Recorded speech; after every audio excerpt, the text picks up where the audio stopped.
Subject you like most and why. बहुत बहुत गहन क्वेश्चन है, बहुत बहुत इंपॉर्टेंट क्वेश्चन है। मैं इसको इंपॉर्टेंट क्वेश्चन क्यों बोल रहा हूं? क्योंकि आप लाइफ में जो कुछ भी बनते हैं, आप जो कुछ भी अपनी लाइफ में बनते हैं, वो केवल और केवल, आप जो कुछ भी अपनी लाइफ में बनते हैं वो केवल और केवल अपने एक पर्टिकुलर सब्जेक्ट की नॉलेज के बेस पर बनते हैं। सब्जेक्ट की नॉलेज के बेस पर बनने का मतलब ये है, after passing your 10th class, अभी न्यू एजुकेशन पॉलिसी में कुछ और प्रोविजन आए हैं, लेकिन अगर मैं बात करूं 10th क्लास पास करने के बाद जनरली आपके माइंड में एक प्रश्न रहता है कि मैं आर्ट्स लूं, साइंस लूं या कॉमर्स लूं। उसके बारे में मेरा इसी चैनल पर इंटरव्यू प्रिपरेशन से पहले मैंने सीरीज बनाई सक्सेस ओवरराइड, उससे पहले मैंने करियर काउंसलिंग से रिलेटेड अपने वीडियोस डाले हैं। तो करियर काउंसलिंग से रिलेटेड जो वीडियोस हैं आप उनको देख सकते हैं कि किस किस के बाद क्या क्या ऑप्शन हमारे लिए बेटर रहती है, राइट। तो आप हमेशा और हमेशा जिस पर्टिकुलर सब्जेक्ट में या फिर जिस पर्टिकुलर स्ट्रीम में आपका इंटरेस्ट होता है, आप उस पर्टिकुलर सब्जेक्ट या स्ट्रीम, उस पर्टिकुलर सब्जेक्ट या स्ट्रीम से रिलेटेड ही आप अपनी लाइफ में अपना जीवन यापन करते हैं, अपना लाइवलीहुड चलाते हैं, अपनी ब्रेड एंड बटर कमाते हैं। कैसे? अगर आपने साइंस ले ली 10th के बाद और आपने आगे बीटेक कर ली, इट्स ओके, आप इंजीनियर बनके पूरी जिंदगी पैसा कमा रहे हैं। और अगर आपने सीए पास कर ली और सीए पास करने का तो पूरी जिंदगी आप सीए बनकर पैसा कमा रहे हैं, इट मींस कि कॉमर्स के बेस पर आपका करियर निकला।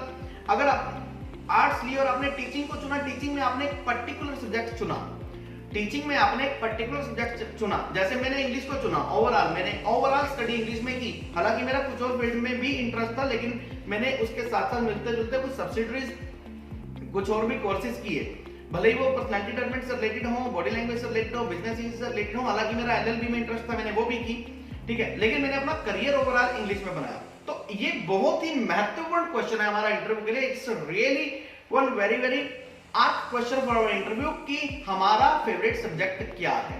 अब इंटरव्यू के टाइम पर हमें आमतौर पर अपने उसी सब्जेक्ट को फेवरेट बोलना है जिस सब्जेक्ट से रिलेटेड आप इंटरव्यू देने के लिए आए हैं, पहली बात। दूसरी बात, हमें अपनी उस स्ट्रीम को ओके बोलना है, उस स्ट्रीम को वेरीफाई करना है जिस स्ट्रीम से हम स्टडी किए हैं, जिस स्ट्रीम में हमने पढ़ाई की है।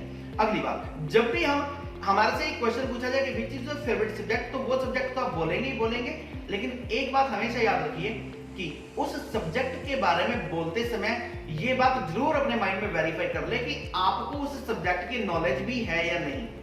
लगता हो कि मेरा फेवरेट सब्जेक्ट तो इंग्लिश है, और कुछ ऐसे प्राइवेट स्कूल्स हुआ करते हैं जहां भले ही आपने एमए इंग्लिश किया, लेकिन वहां पर अगर हिंदी टीचर की जॉब है, आप हिंदी टीचर की जॉब के लिए चले गए और वहां पर क्वालिफिकेशन तो आपकी एमए इंग्लिश शो कर रही है। तो ऐसे ही हमारे पास सिस्टम, ऐसा क्राइटेरिया नहीं होना चाहिए। तो जब भी आपसे क्वेश्चन पूछा जाए which subject you like most and why, हमें इसके दो आंसर देने हैं। मतलब आंसर तो एक ही रहेगा, लेकिन आंसर के अंदर दो चीजें आएंगी। आंसर के अंदर दो चीजें क्या आएंगी? However it's quite difficult to conclude which is my favourite subject. हालांकि मेरे लिए ये कंक्लूड करना बहुत ही डिफिकल्ट है कि मेरा फेवरेट सब्जेक्ट कौन सा है।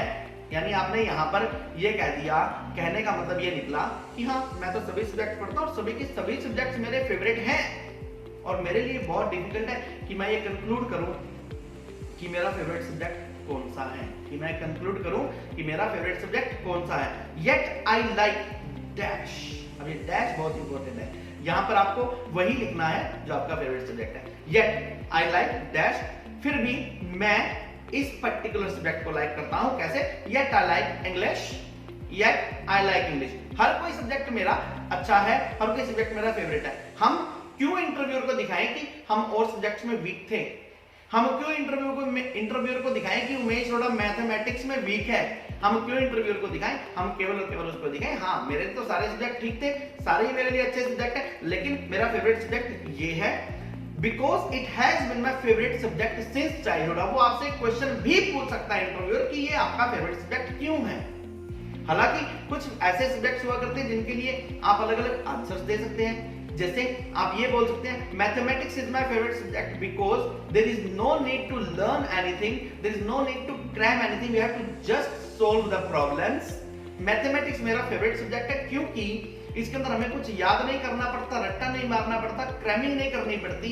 इन सम्स को केवल और केवल उसके बेसिक रूल्स प्रिपेयर करने के बाद हम मैथमेटिक्स के क्वेश्चंस को सॉल्व करते रहते हैं और प्रॉब्लम सॉल्विंग अप्रोच भी इससे बढ़ती है। ऐसा आप आंसर दे सकते हैं। लेकिन आपको क्या करना है, अगर आपका कोई भी ऐसा सब्जेक्ट हो जो कि चाइल्डहुड से आपके साथ चलता आ रहा हो, एसएस हो गई, एसएस के आगे फिर बाइफिकेशन आ जाती है, भले ही आप आगे सोशियोलॉजी में चले जाइए, भले ही आप किसी मर्जी फील्ड में जाइए, किसी भी फील्ड में जाइए, साइंस की अगर मैं बात करूं, आप उस फील्ड में जा रहे हैं, फिजिक्स में जा रहे हैं, आप सिंपली बोल सकते हैं because it has been my favourite subject since my childhood, मेरे बचपन से ये सब्जेक्ट मेरा फेवरेट सब्जेक्ट रहा, इसलिए ये सब्जेक्ट मेरा फेवरेट है। बस आपको सदा हुआ केवल और केवल यही आंसर देना है। पहला पोर्शन है इसके अंदर, however it's quite difficult to conclude which is my favourite subject, हालांकि मेरे लिए बहुत डिफिकल्ट है ये बताना कि मेरा फेवरेट सब्जेक्ट कौन सा है, फिर भी मैं I like English because it has been my favourite subject since my childhood. मेरे से अगर ये क्वेश्चन पूछा जाएगा, definitely I am going to give the answer of this question same, और मैं इंग्लिश ही बोलने वाला हूं, इसके अंदर आपको भी पता है। दोस्तों, आप हमारे साथ इस इंटरव्यू प्रिपरेशन की सीरीज में बने रहिए। मल्टीपर्पज क्वेश्चन और मल्टीपर्पज आंसर्स मैं इसमें आपको बता रहा हूं। आपका कोई भी ऐसा मित्र, आपका कोई भी ऐसा बंधु, आपका कोई भी ऐसा वेल विशर हो जो कि इंटरव्यू के लिए तैयारी कर रहा हो, मल्टीपर्पज इंटरव्यू, इनको क्वेश्चंस को देख लीजिए, तैयार कर लीजिए, दुनिया में कहीं पर किसी भी इंटरव्यू के लिए जाइए, यही आंसर दीजिए और आपकी सक्सेस जो है कंफर्म्ड है। इन्हीं शुभकामनाओं के साथ आपका मित्र, आपका शुभचिंतक और आपका गाइड उमेश अरोड़ा, इंग्लिश गुरु।